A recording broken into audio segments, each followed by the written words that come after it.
Talvez você tenha feito constantemente estas perguntas. Onde posso encontrar refúgio num mundo cheio de conflitos? Ou, como e onde posso encontrar força para vencer nesse mundo que oferece tantas derrotas? Acompanhe agora com o pastor Edson Bruno mais um programa Encontro com a Palavra.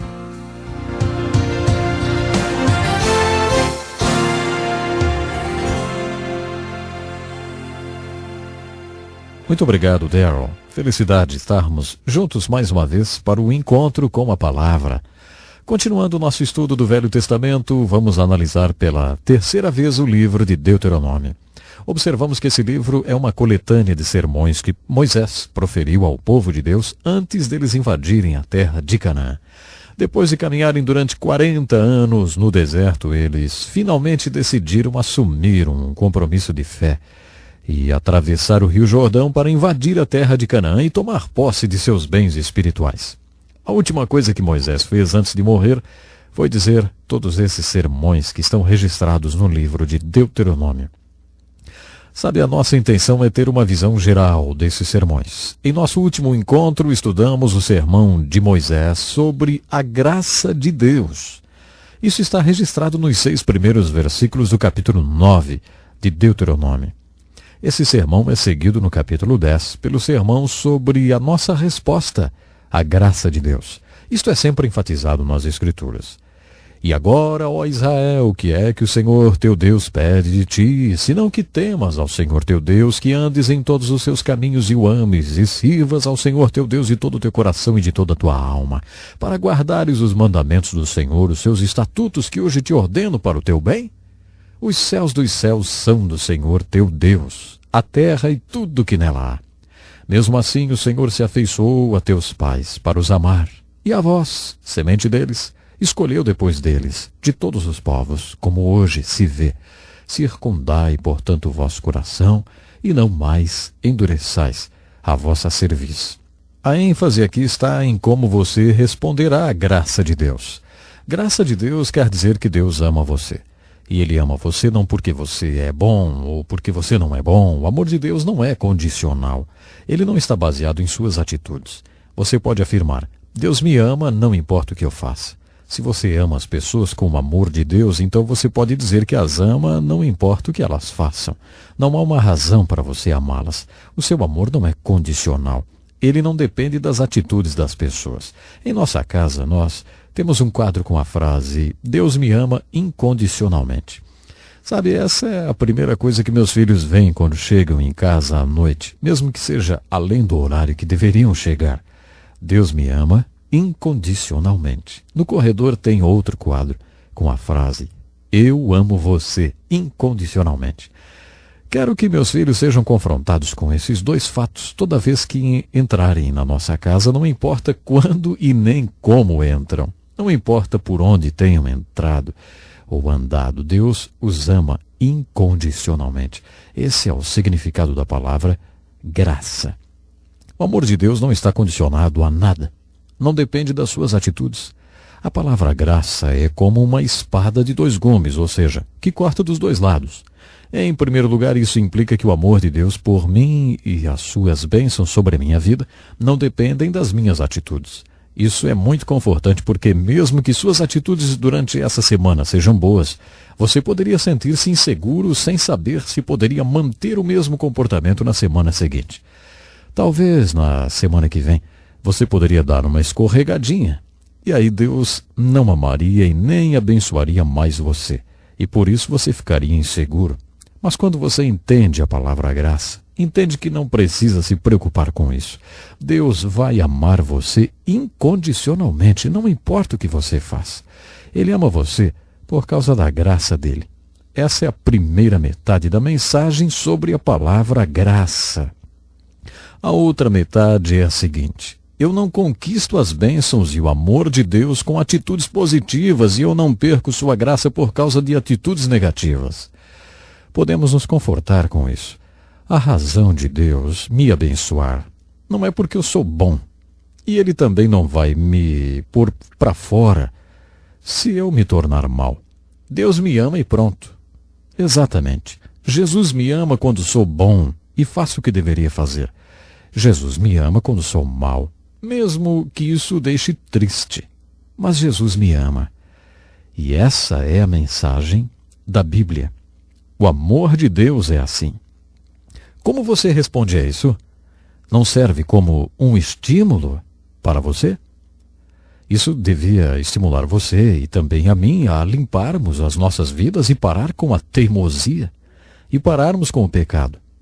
Devemos desejar agradar a esse Deus que nos ama independentemente de qualquer coisa. Isso deve servir de estímulo para limparmos nossas vidas daquilo que desagrada a Deus e depois, é claro, servi-lo e expressar nossa resposta em gratidão e oração.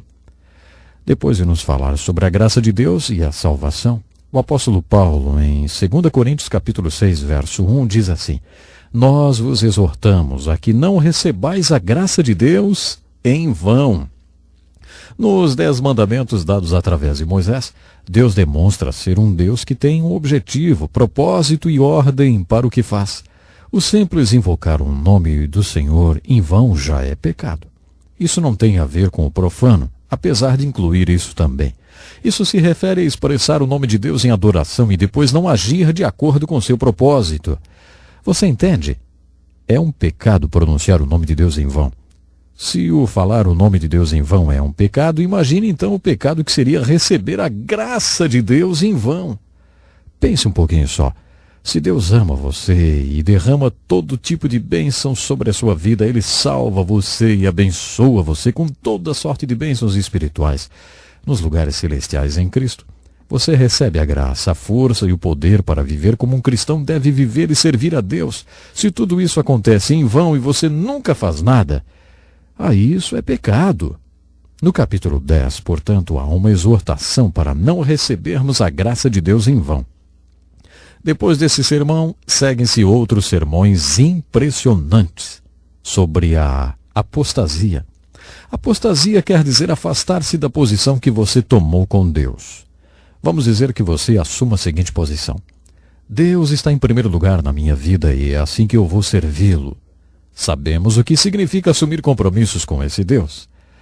Se depois de você ter assumido tal compromisso e tomado essa posição, e mais tarde se afastar, então você terá cometido apostasia.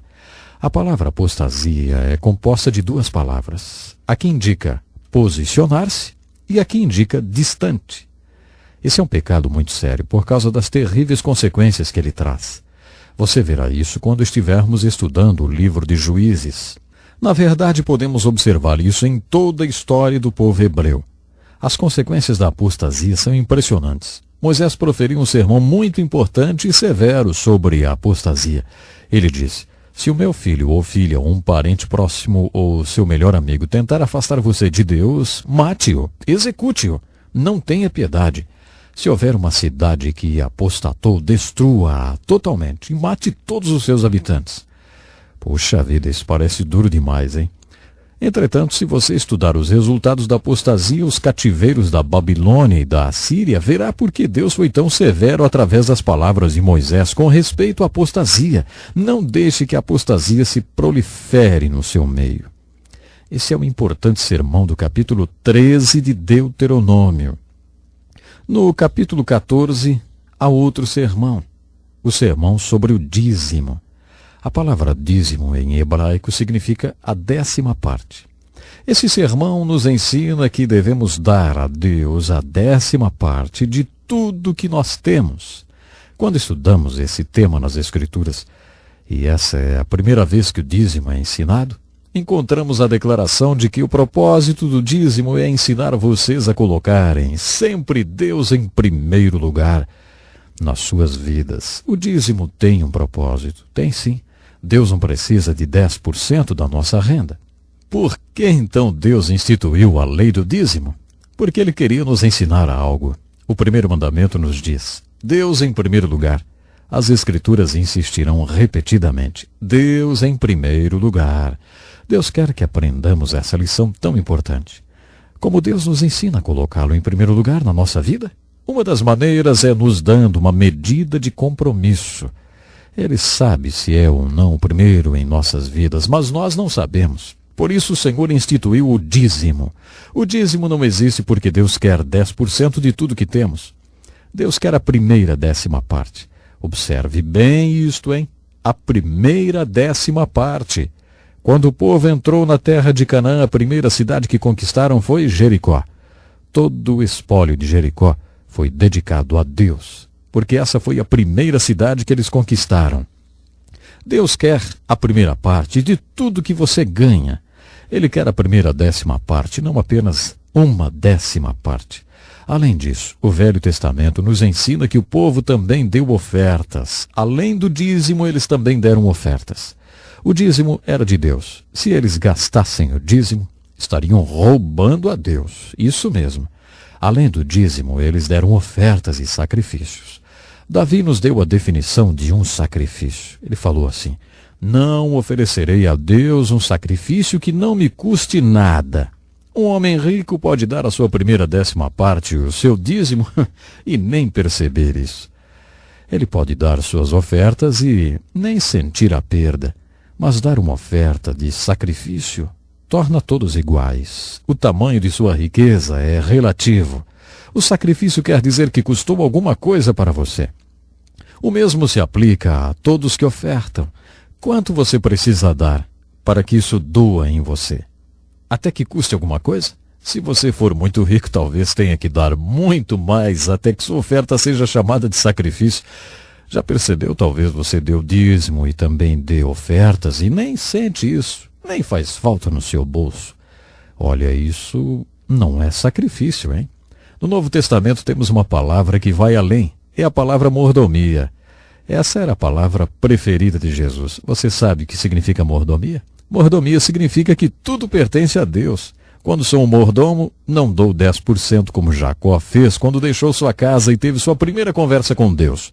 Quando entendo o conceito de mordomia, entendo que tudo pertence a Deus e então o assunto passa a ser fidelidade e administração. Um dia estarei diante de Deus e Ele dirá: tudo era meu, o que você fez com tudo que eu deixei para você administrar? Agora eu quero que você preste contas da sua mordomia. Todos nós ouviremos essas palavras assim que passarmos para outra dimensão.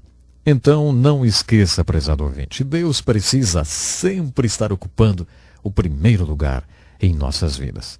É uma pena, mas o nosso tempo hoje já acabou. Eu gostaria que você continuasse lendo o livro de Deuteronômio e pedindo a Deus que Ele venha abrir seus olhos para você entender e aplicar essas verdades para a sua vida.